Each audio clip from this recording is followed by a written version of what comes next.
Hello guys, स्वागत है आप सभी का ऑनलाइन स्टडी एकेडमी में। दोस्तों, रोजगार और निर्माण का नया अंक प्रकाशित हो चुका है जो कि 11 जुलाई से 17 जुलाई 2022 तक का है। और इस वीडियो में हम इसी अंक का विश्लेषण करेंगे, देखेंगे क्या कुछ इंपॉर्टेंट रहा इस हफ्ते। इसके अलावा कुछ इंपॉर्टेंट एमसीक्यू भी हैं तो उन्हें भी सॉल्व करेंगे। तो आइए जल्दी से शुरू करते हैं।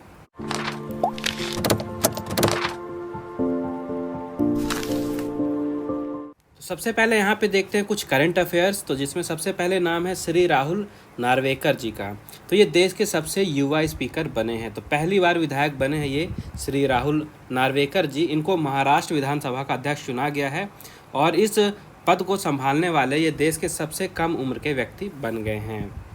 इसके बाद है सिनी शेट्टी। तो ये फेमिना मिस इंडिया 2022 बनी हैं, कर्नाटक की रहने वाली हैं ये सिनी शेट्टी। इनको फेमिना मिस इंडिया 2022 चुना गया है, इसलिए इनका नाम इम्पॉर्टेंट है, आपको इनका नाम याद रखना है। कई बार यहाँ से भी क्वेश्चन बन जाते हैं, जैसे मिस वर्ल्ड, मिस इंडिया, कोई भी ब्यूटी कॉन्टेस्ट है इंटरनेशनल, तो वहाँ से भी क्वेश्चन बनते हैं, तो आपको इनका नाम याद रखना है। इसके बाद हैं तनुजा नेसारी।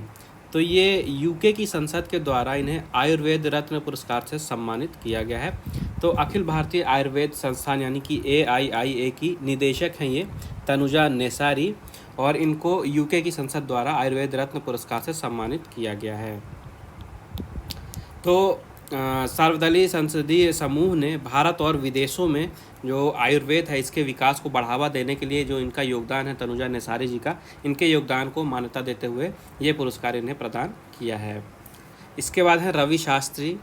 तो इनको फैन कोड के ब्रांड एम्बेसडर के रूप में नियुक्त किया गया है। कई बार एग्जाम में ब्रांड एम्बेसडर से भी डायरेक्ट क्वेश्चन पूछ लेता है।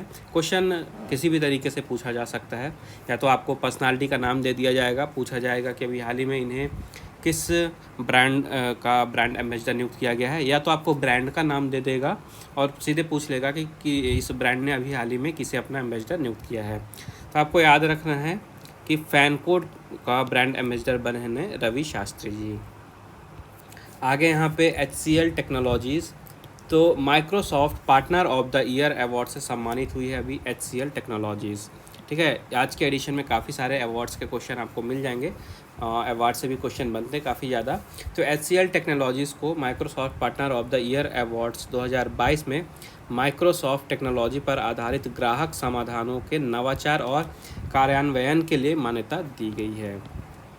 इसके बाद तेलंगाना की न्यूज़ है, और ये इम्पॉर्टेंट है क्योंकि यहाँ पे भारत का सबसे बड़ा तैरती सौर ऊर्जा परियोजना का काम चल रहा था, जो कि अभी हाल ही में पूरा हुआ है। तो भारत की सबसे बड़ी तैरती सौर ऊर्जा परियोजना का काम पूरा हुआ कहाँ पे? तेलंगाना में।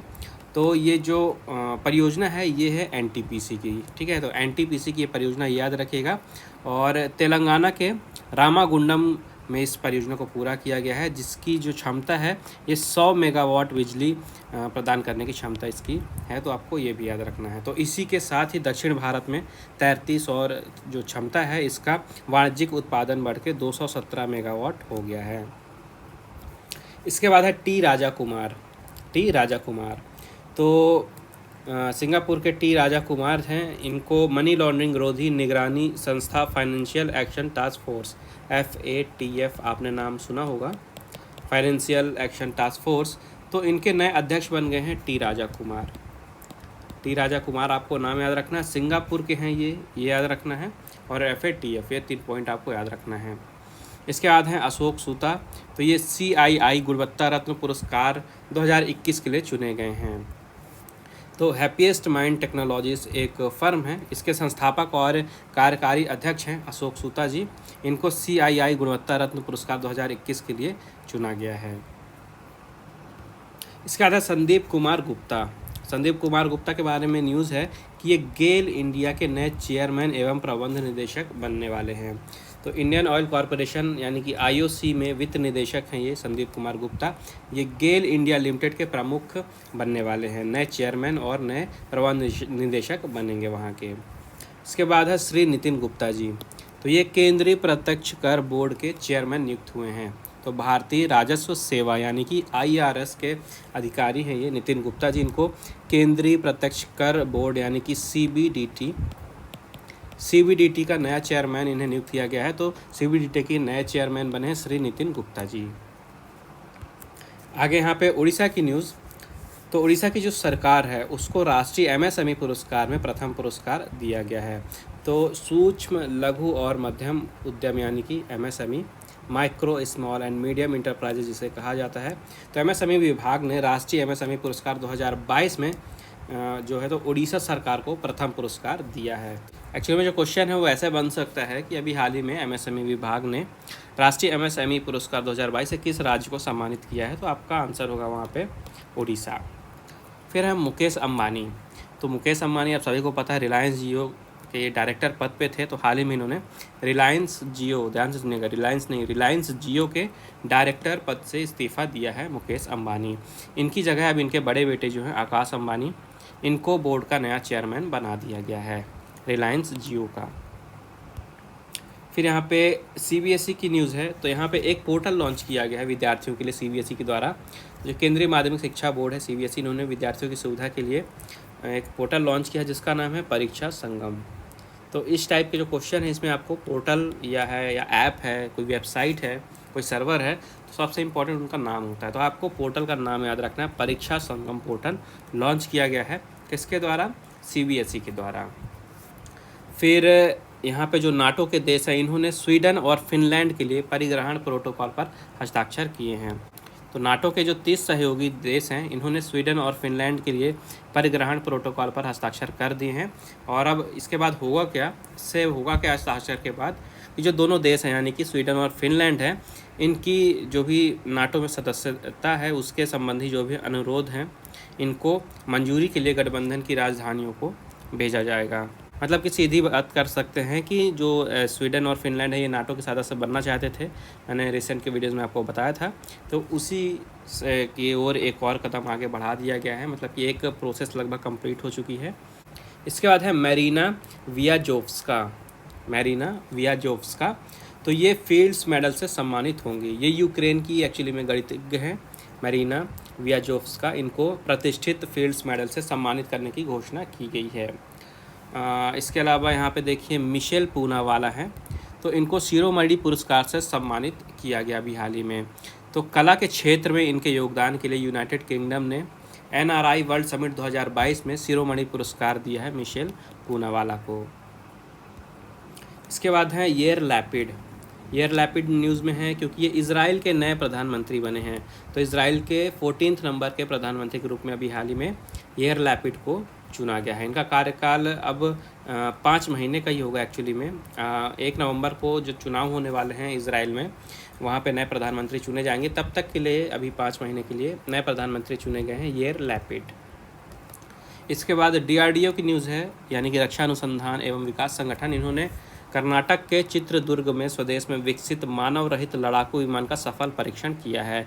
और ये जो पूरी तरह से स्वदेश में विकसित मानव रहित लड़ाकू विमान है, ये इसका सफल परीक्षण किया गया। भारत में इस तरह का पहली बार परीक्षण किया गया है। तो DRDO ने autonomous flying wing technologies demonstrator के जरिए इस विमान की पहली उड़ान को परखा है। इसके बाद रक्षा मंत्रालय की न्यूज़ है कि अब जो रक्षा मंत्रालय है इन्होंने निजी क्षेत्र के 3 बैंक जो कि हैं HDFC bank limited, ICICI bank और एक्सिस बैंक, तो इन तीनों बैंकों को रक्षा मंत्रालय के द्वारा जो भी विदेशी खरीद की जाती है इसके लिए वित्तीय सेवा प्रदान करने की मंजूरी प्रदान कर दी गई है। तो आपको 3 बैंक के नाम याद रखने हैं, HDFC बैंक, ICICI बैंक और एक्सिस बैंक। इसके बाद एक इम्पॉर्टेंट न्यूज़ यहाँ से ये निकल के आ रही है, भारत को वर्ष 2022-26 की अवधि के लिए अमूर्त सांस्कृतिक विरासत की रक्षा के लिए यूनेस्को की 2003 कन्वेंशन की अंतर सरकारी समिति का सदस्य चुना गया है। कौन सी समिति है? 2003 कन्वेंशन की अंतर सरकारी समिति। तो 2022-2026 तक के लिए जो अवधि है इसके लिए भारत को यहाँ का सदस्य चुन लिया गया है। ये जो इन्फॉर्मेशन है ये केंद्रीय पर्यटन मंत्री श्री जी किशन रेड्डी जी ने दी है। इसके बाद स्मृति शेष देखते हैं। तो यहाँ पे सबसे पहले हैं मशहूर रंगमंच निर्देशक पीटर ब्रूक। हाल ही में इनका 97 वर्ष की आयु में निधन हो गया है, पीटर ब्रूक। फिर इसके बाद है सेल और मारुति सुजुकी के पूर्व अध्यक्ष वी कृष्णमूर्ति जी। हाल ही में इनका निधन हो गया है, 97 वर्ष की आयु में इनका निधन हुआ है। वी कृष्णमूर्ति जी इनका नाम था और ये सेल और मारुति सुजुकी के पूर्व अध्यक्ष रह चुके हैं। तो अब आगे बढ़ते हैं हमारे MCQ सेक्शन की तरफ। तो सबसे पहले यहाँ पे स्पोर्ट्स से रिलेटेड कुछ क्वेश्चन दिए हुए हैं, तो इन्हें सॉल्व करते हैं। तो हमारा पहला क्वेश्चन है, रियो ओलंपिक 2016 में हॉकी में महिला वर्ग का स्वर्ण पदक किस देश ने जीता था? तो ये जीता था ब्रिटेन ने। फिर है, वर्ष 2021 में किस खिलाड़ी ने क्रेमलिन कप का खिताब जीता था? तो इसका राइट आंसर है असलान कारात्सेव। फिर है, भारत ने एशियन कुश्ती चैंपियनशिप 2021 में कितने स्वर्ण पदक जीते थे? तो इसका राइट आंसर है 5 स्वर्ण पदक। फिर है, वर्ष 2026 में एशियाई खेल किस देश में आयोजित किए जाएंगे? तो इसका राइट आंसर है जापान। जापान में होंगे 2026 में एशियाई खेल। इसके बाद है, इस वर्ष सर्बिया ओपन में पुरुष एकल वर्ग के चैंपियन कौन बने हैं? तो चैंपियन बने हैं आंद्रे रूबलेव। इसका नेक्स्ट क्वेश्चन है, इंग्लैंड के लिए टेस्ट क्रिकेट में 10,000 रन बनाने वाले पहले खिलाड़ी कौन बने हैं? तो इसका राइट आंसर है एलिस्टर कुक।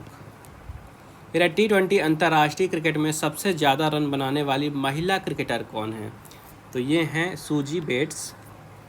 इसके बाद नेक्स्ट क्वेश्चन है यहाँ पे, गैब्रियल जीसस किस देश के दिग्गज फुटबॉलर हैं ये? तो ये खेलते हैं ब्राज़ील के लिए फुटबॉल। फिर अब वर्ष 2016 में किस खिलाड़ी ने फार्मूला 1 चैंपियनशिप जीती थी? तो 2016 में जीते थे निको रोसबर्ग। नेक्स्ट क्वेश्चन है, टेबल टेनिस को किस वर्ष पहली बार ओलंपिक खेलों में जगह मिली थी? इंपॉर्टेंट क्वेश्चन है। इसका राइट आंसर है 1988। 1988 में सबसे पहली बार टेबल टेनिस को ओलंपिक खेलों में जगह मिली थी। फिर नेशंस लीग किस खेल की एक वैश्विक प्रतियोगिता है? ये जो है नेशंस लीग, ये प्रतियोगिता है फुटबॉल की। फिर वर्ष 2021 में किस देश ने FIH जूनियर पुरुष हॉकी वर्ल्ड कप जीता है? तो इसका राइट आंसर है अर्जेंटीना। फिर रोहित शर्मा ने वनडे अंतर्राष्ट्रीय क्रिकेट में कितने शतक बनाए हैं? तो रोहित शर्मा ने अब तक यहाँ पे 29 यानी कि 29 शतक बनाए हैं वनडे क्रिकेट में। नेक्स्ट क्वेश्चन है, भारतीय पुरुष हॉकी टीम के वर्तमान मुख्य कोच कौन हैं? तो ये हैं ग्राहम रीड। फिर वर्ष 2021 में विंबलडन ग्रैंड स्लैम में महिला एकल वर्ग की चैंपियन कौन बनी थी? तो इसका राइट आंसर है एशले बार्टी। फिर भारतीय खेल प्राधिकरण की स्थापना किस वर्ष की गई थी? तो इसकी स्थापना हुई थी वर्ष 1984 में। भारतीय खेल प्राधिकरण 1984। नेक्स्ट है, अर्जुन पुरस्कार विजेता चिराग शेट्टी ये किस खेल के खिलाड़ी हैं? तो चिराग शेट्टी हैं बैडमिंटन के खिलाड़ी।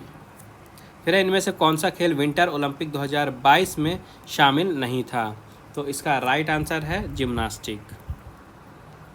फिर विराट कोहली ने किस देश के खिलाफ वनडे क्रिकेट में पदार्पण किया था? तो इसका राइट आंसर हो जाएगा श्रीलंका।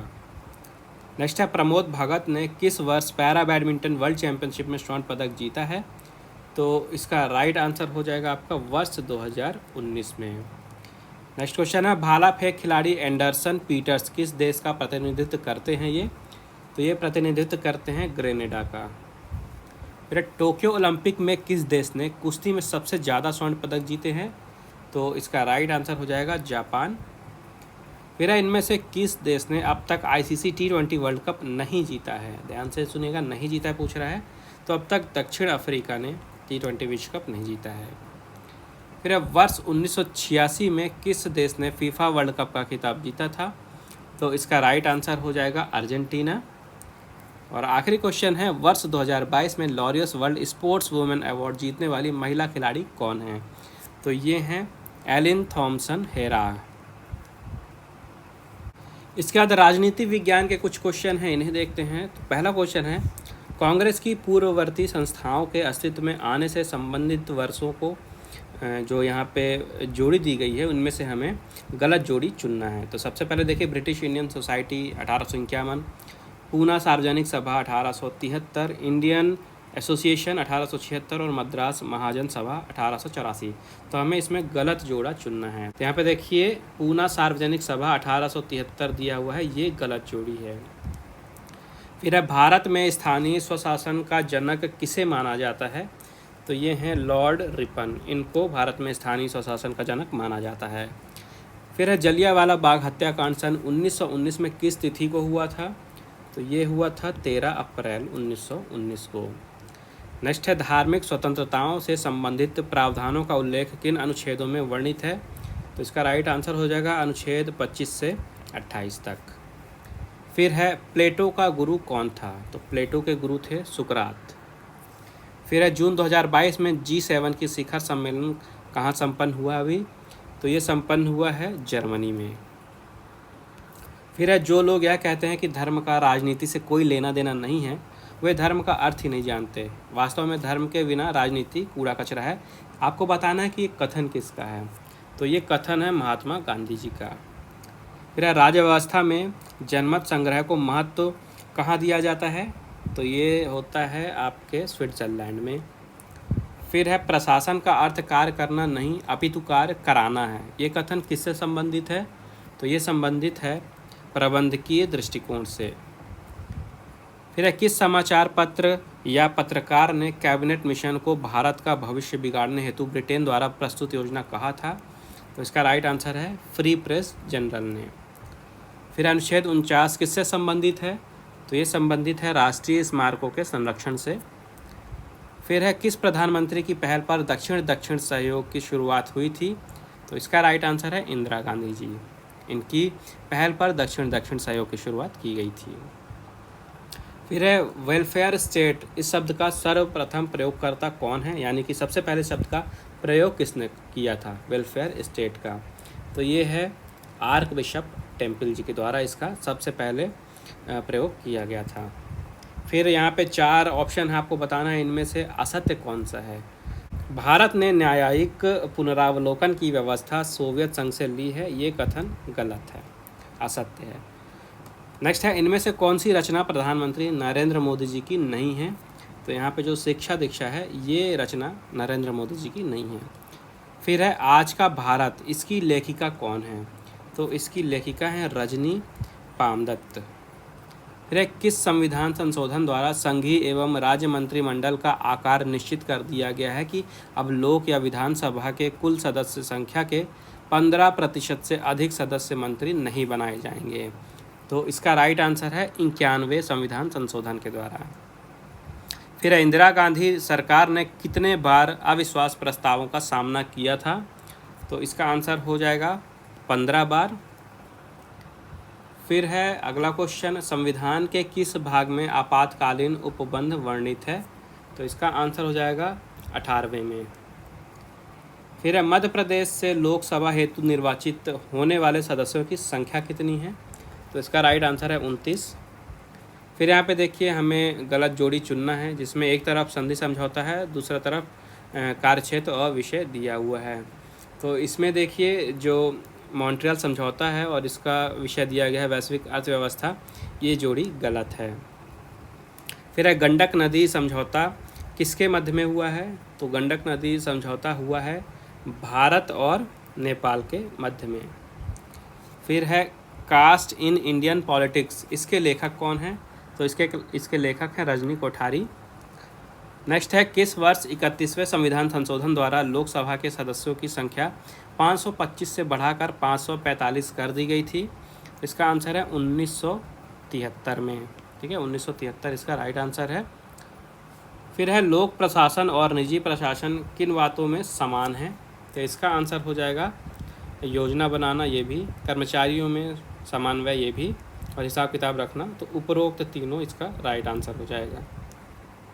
फिर इनमें से कौन मार्क्स के विचारों का स्रोत नहीं है, तो इसका राइट आंसर है अमेरिकी स्वतंत्रता संघर्ष। इसके देखिए नीचे संगठन है, संधि है, सम्मेलन है, तो हमें इनके आने के वर्ष के अनुसार सही क्रम चुनना, मतलब बताना सबसे पहले कौन सी संधि हुई या कौन सा सम्मेलन हुआ है। यहाँ पे देखिए भारत रूसी मैत्री संधि है, 7वां गुट निरपेक्ष सम्मेलन है, फिर है साप्ता, फिर है विश्व व्यापार संगठन। तो हमें सही क्रम बताना है कि सबसे पहले कौन सी संधि या संगठन हुआ था इनके वर्ष के हिसाब से।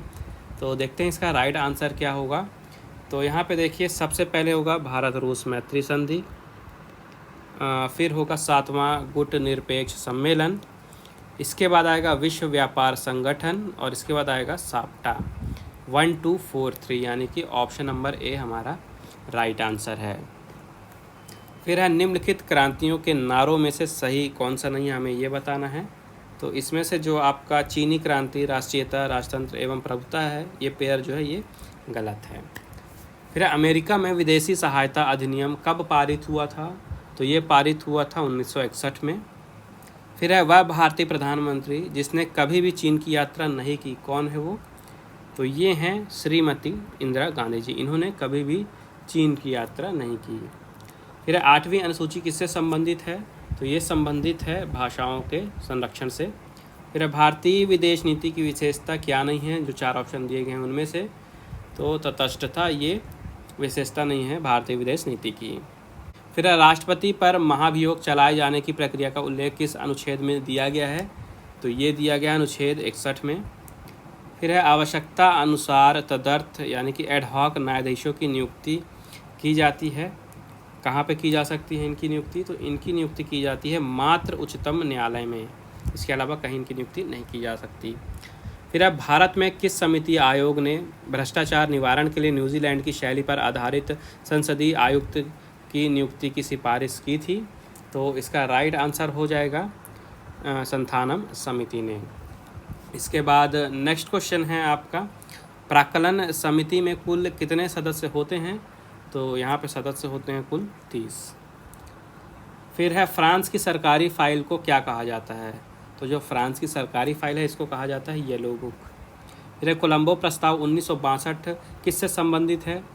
तो ये संबंधित है भारत चीन के मध्य, मतलब भारत और चीन के बीच में हुआ था कोलंबो प्रस्ताव 1962। इसके बाद अगला क्वेश्चन देखते हैं, यहाँ पे है राजनीति तो रक्त रहित युद्ध है जबकि युद्ध रक्त रंजित राजनीति है, ऐसा किसने कहा था? यानी कि ये कथन किसका है आपको ये बताना है। तो ये कथन है माओ का। फिर रेड क्लिफ लाइन कहाँ स्थित है? इम्पॉर्टेंट क्वेश्चन है। रेड क्लिफ लाइन है भारत और पाकिस्तान के मध्य में। फिर है भारत अमेरिका के मध्य हुआ 123 समझौता, जो 123 समझौता हुआ था भारत और अमेरिका के बीच में, आपको बताना है कि ये किससे संबंधित है। तो ये संबंधित है नाभिकीय सहयोग से। फिर है अंतर्राष्ट्रीय राजनीति पर प्रभाव डालने वाली निम्नलिखित किस घटना का घटित वर्ष सही सुमेलित नहीं है? तो इसमें से CTBT 1997 जो है ये गलत पेयर है, गलत जोड़ी है। फिर भारतीय संविधान की विशेषताओं में क्या शामिल है? यहाँ पे संसदीय प्रणाली, विधि का शासन, दलीय सर्वोच्चता और एकात्मक सरकार। आपको बताना है क्या यहाँ पे सम्मिलित है। तो यहाँ पे संसदीय प्रणाली और विधि का शासन ये भारतीय संविधान की विशेषताओं में शामिल है। आगे बढ़ते हैं, कुछ क्वेश्चन और बचे हुए इन्हें भी जल्दी से कवर कर लेते हैं। तो देखिए अगला क्वेश्चन है हमारा, पर्यावरण संरक्षण के क्षेत्र में कार्यरत NGO है एक, जिसे ग्रीन पीस का नाम दिया गया है। तो ग्रीन पीस का आपको बताना है कि इसका मुख्यालय कहाँ है। तो इसका मुख्यालय है एम्स्टर्डम, जो कि है नीदरलैंड में। फिर है भारत द्वारा सार्क दाक्षेस के कुल व्यय का कितने प्रतिशत भार वहन किया जाता है? तो भारत के द्वारा सार्क का यहाँ पे जो व्यय है उसका 32% भार वहन भारत के द्वारा किया जाता है, 32%। फिर महासभा के अध्यक्ष रजाली इस्माइल की अध्यक्षता वाले कार्यदल ने सुरक्षा परिषद की सदस्यता 15 से बढ़ाकर कितने करने का सुझाव दिया है? तो इसका राइट आंसर है 24, 15 से बढ़ के 24 किया जाएगा। फिर है 26 जून 2022 को प्रधानमंत्री श्री नरेंद्र मोदी के मन की बात के प्रसारण का कौन सा संस्करण था? तो 26 जून 2022 को जो मन की बात का प्रसारण किया गया ये इसका संस्करण था 90th यानी कि 90। इसके बाद नेक्स्ट क्वेश्चन है, संयुक्त राष्ट्र शैक्षिक वैज्ञानिक एवं सांस्कृतिक संगठन यानी कि यूनेस्को जिसे कहा जाता है, इसका मुख्यालय कहाँ पे स्थित है? इसका मुख्यालय है पेरिस में। और लास्ट क्वेश्चन है, मिन्नोब्रूक सम्मेलन का विचारणीय विषय क्या था? तो इसका विषय था परिवर्तनशील समाज में लोक प्रशासन। इसका एक महत्वपूर्ण दिवस है जो कि है विश्व जनसंख्या दिवस यानी कि वर्ल्ड पॉपुलेशन डे, और हर साल ये दिन मनाया जाता है 11 जुलाई को। आपको याद रखना है हर साल 11 जुलाई को मनाया जाता है विश्व जनसंख्या दिवस या वर्ल्ड पॉपुलेशन डे। तो एक्चुअली में 1989 में UNDP यानी कि United Nation Development Programme, Hindi में जिसे संयुक्त राष्ट्र विकास कार्यक्रम कहते हैं, इन्होंने सिफारिश की थी कि 11 जुलाई को अंतर्राष्ट्रीय समुदाय द्वारा विश्व जनसंख्या दिवस के रूप में मनाया जाए। और इस दिन को मनाने का उद्देश्य है कि विश्व भर में पूरी जो ये पॉपुलेशन बढ़ रही है, जनसंख्या बढ़ रही है, तो इस मुद्दे के महत्व पे ध्यान केंद्रित किया जाए। तो इसके बाद सबसे पहली बार इस दिन को मनाया गया था 11 जुलाई 1990 को। ठीक है, ये क्वेश्चन भी पूछ सकता है सबसे पहली बार कब मनाया गया था। तो 11 जुलाई 1990 को पहली बार मनाया गया था विश्व जनसंख्या दिवस। इसके अलावा एक चीज़ और याद रखिएगा, विश्व पॉपुलेशन दिवस जो है, विश्व जनसंख्या दिवस, इसी से रिलेटेड एक और चीज़ है जिसे 5 अरब दिवस कहा जाता है। तो 11 जुलाई 1987 को उस समय विश्व की आबादी लगभग 5 अरब पहुंच गई थी, तो यूएनडीपी के द्वारा ही 5 अरब दिवस मनाया गया था। तो ये भी आप डेट याद रखिएगा, 11 जुलाई 1987। इसके बाद 11 जुलाई को यूएनडीपी ने 1989 में कहा था कि हर साल 11 जुलाई को विश्व जनसंख्या दिवस मनाया जाए, और उसके बाद 11 जुलाई 1990 में इस प्रस्ताव को पारित किया गया था और सबसे पहली बार 1990 में इस दिवस को मनाया गया था। इसके अलावा एक और चीज़ याद रखिएगा, थीम 2022 की थीम भी इम्पॉर्टेंट है, कई बार एग्जाम में थीम भी पूछता है। तो 2022 की थीम है a world of 8 billion towards a resilient future for all, harnessing opportunities and ensuring rights and choices for all. काफ़ी ज़्यादा लंबी थीम है बट आपको याद रखनी है। हिंदी में अगर थीम देखें तो हिंदी में इसका मतलब है 8 बिलियन की दुनिया, सभी के लिए एक लचीला भविष्य की ओर अवसरों का दोहन और सभी के लिए अधिकार और विकल्प सुनिश्चित करना। तो ये कुछ पॉइंट्स हैं जो कि आपको इस दिन से रिलेटेड याद रखने हैं। इसके बाद बढ़ते हैं आगे खेल चर्चा की ओर। तो यहाँ पे भारत की महिला मुक्केबाज हैं गीतिका और आल्फिया पठान। इन्होंने कजाकिस्तान में आयोजित एलोर्डा कप सबसे पहले याद रखिए मुक्केबाजी की प्रतियोगिता है, और इस साल ये कजाकिस्तान में आयोजित हुई। तो इसी प्रतियोगिता में भारत की महिला मुक्केबाज गीतिका और आल्फिया पठान ने शानदार प्रदर्शन करते हुए स्वर्ण पदक जीता है। तो भारत ने इस प्रतियोगिता में 2 स्वर्ण 2 रजत सहित यहाँ पे 14 पदक जीते हैं। ये भी आपको याद रखने हैं। मेडल टैली के बारे में इनसे भी क्वेश्चन बनता है। इसका न्यूज़ है इंग्लैंड क्रिकेट की। तो पिछले वीडियो मैंने आपको बताया था कि इंग्लैंड के जो T20 और वनडे कप्तान थे इयन मॉर्गन, उन्होंने क्रिकेट के सभी प्रारूपों से संन्यास ले लिया है। इसके बाद जो इंग्लैंड के विकेट कीपर बल्लेबाज हैं जॉस बटलर, इनको इंग्लैंड की वनडे और T20 टीम का कप्तान बनाया गया है। तो जॉस बटलर नए कप्तान बन गए हैं इंग्लैंड के वनडे और T20 टीम के, ये याद रखना है। इसके बाद यहाँ पे स्पेन के अनुभवी कार रेसर हैं कार्लोस सेंस जूनियर। तो जो फार्मूला 1 है यानी F1 ग्रैंड प्रिक्स जो चल रही है इस साल 2022 की चैम्पियनशिप, इसकी अभी हाल ही में अगली रेस हुई है जिसका नाम था ब्रिटिश ग्रैंड प्रिक्स। तो स्पेन के ड्राइवर हैं कार्लोस सेंस, इन्होंने जीती है 2022 की F1 की British Grand Prix formula 1 race, ये आपको याद रखना है। इसके बाद हैं भारतीय एथलीट जो हैं पूवम्मा, ये अभी हाल ही में डोप टेस्ट में फेल हुई हैं और इन्हें निलंबित कर दिया गया है। तो एक्चुअली में ये रिले से संबंधित हैं, मतलब भारत की सीनियर ये रिले धाविका हैं और पूर्व एशियन गेम्स चैंपियन भी रह चुकी हैं MR पूवम्मा। इनको राष्ट्रीय डोपिंग रोधी एजेंसी यानी कि नाडा ने पिछले वर्ष डोप टेस्ट में नाकाम रहने के कारण 3 महीने का प्रतिबंध लगा दिया है इन पर। इसके बाद क्रिकेट की एक और न्यूज़ है। तो देखिए पिछले साल इंग्लैंड और इंडिया के बीच में टेस्ट मैचों की श्रृंखला चल रही थी जिसमें एक मैच बचा था और वहाँ पे कुछ कोविड के कारण जो आखिरी मैच था इसे रद्द कर दिया गया था, मतलब पोस्टपोन कर दिया गया था। तो वो जो मैच है वो अभी खेला गया इस साल भारत और इंग्लैंड के बीच में। तो उसमें इंग्लैंड ने भारत को बीट कर दिया और जो श्रृंखला थी ये 2-2 की बराबरी पे रही भारत और इंग्लैंड के बीच में। तो उसमें एक रिकॉर्ड बनाया गया जिसमें स्टुअर्ट ब्रॉड ओवर कर रहे थे, बॉलिंग कर रहे थे, और टेस्ट क्रिकेट में पहली बार हुआ है कि एक बॉलर के एक ओवर में 35 रन बनाए गए हैं। ठीक है, तो 35 में से 29 रन यहाँ पे जसप्रीत बुमराह ने बनाए और 6 रन यहाँ पे एक्स्ट्रा थे। तो एक नया वर्ल्ड रिकॉर्ड बना है एक ओवर में 35 रन बनने का। तो आपको बॉलर का नाम याद रखना है स्टुअर्ट ब्रॉड, और इंग्लैंड के ये फास्ट बॉलर हैं। और स्टुअर्ट ब्रॉड वही बॉलर हैं जिनके ओवर में युवराज सिंह ने T20 में 6 गेंदों पे लगातार 6 छक्के लगाए थे, यानी कि T20 ओवर में भी सबसे ज़्यादा रन देने का रिकॉर्ड भी स्टुअर्ट ब्रॉड के नाम ही है, इन्होंने 36 रन दिए थे। इसके बाद यहाँ पे न्यूजीलैंड क्रिकेट की न्यूज़ है। तो जो भी न्यूजीलैंड में महिला क्रिकेटर हैं और पुरुष क्रिकेटर हैं, इनको न्यूजीलैंड क्रिकेट बोर्ड ने डिसाइड किया है कि दोनों को मतलब बराबर फीस दिया जाएगा। ज़्यादातर क्या लगभग हर देश में ऐसा होता है कि जो पुरुष क्रिकेटर हैं उनको ज़्यादा फीस मिलती है और महिला क्रिकेटर हैं उनको कम मैच फीस मिलती है।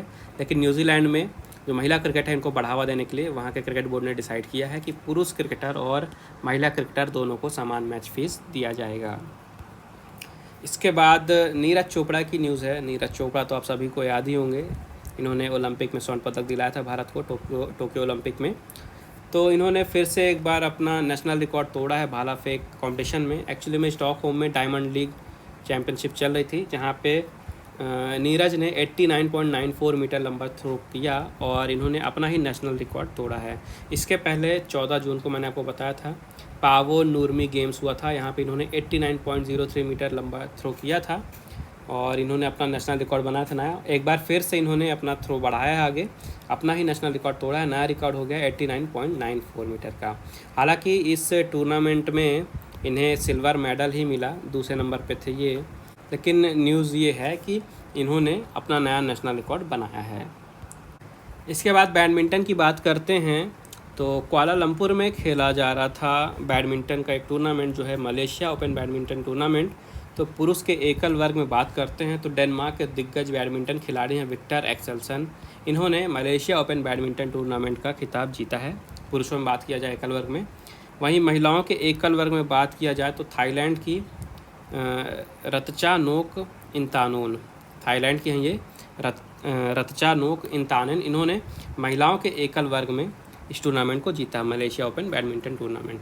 आपको पुरुष के एकल वर्ग के विजेता का नाम और महिला के एकल वर्ग के विजेता का नाम इनको याद रखना है। टूर्नामेंट था मलेशिया ओपन बैडमिंटन टूर्नामेंट। और इसके अलावा कुछ और पॉइंट्स देखते हैं तो जो विक्टर एक्सेल्सन हैं इनका इस वर्ष का ये चौथा खिताब है। इन्होंने इस वर्ष ऑल इंग्लैंड, इसके अलावा इंडोनेशिया मास्टर्स और इंडोनेशिया ओपन भी जीता है और अब ये मलेशिया ओपन हो गया। इसके अलावा विक्टर एक्सेल्सन ने ही टोक्यो ओलंपिक 2020 में और वर्ल्ड चैम्पियन 2017 में स्वर्ण पदक जीता है। इसके अलावा जो रत्चानोक इंतानन है इन्होंने दूसरी बार मलेशिया ओपन जीता है। इसके पहले इन्होंने 2016 में भी इस टूर्नामेंट को जीता था। इसके बाद बढ़ते हैं यहाँ पे सामायिकी की ओर। तो यहाँ पे सबसे पहले ऑस्ट्रेलिया की न्यूज़ है। तो यहाँ ऑस्ट्रेलिया में एक प्लेग है जो कि है वारोवा प्लेग। तो वारोवा प्लेग की वजह से यहाँ पे मधुमक्खियों को मारा जा रहा है। तो ये काफ़ी घातक प्लेग फैला हुआ है ऑस्ट्रेलिया में। यहाँ से आपको क्वेश्चन कैसे पूछ सकता है, या तो वारोवा प्लेग का नाम दे देगा, पूछेगा ये किस देश में फैला, तो अभी तो ऑस्ट्रेलिया में है।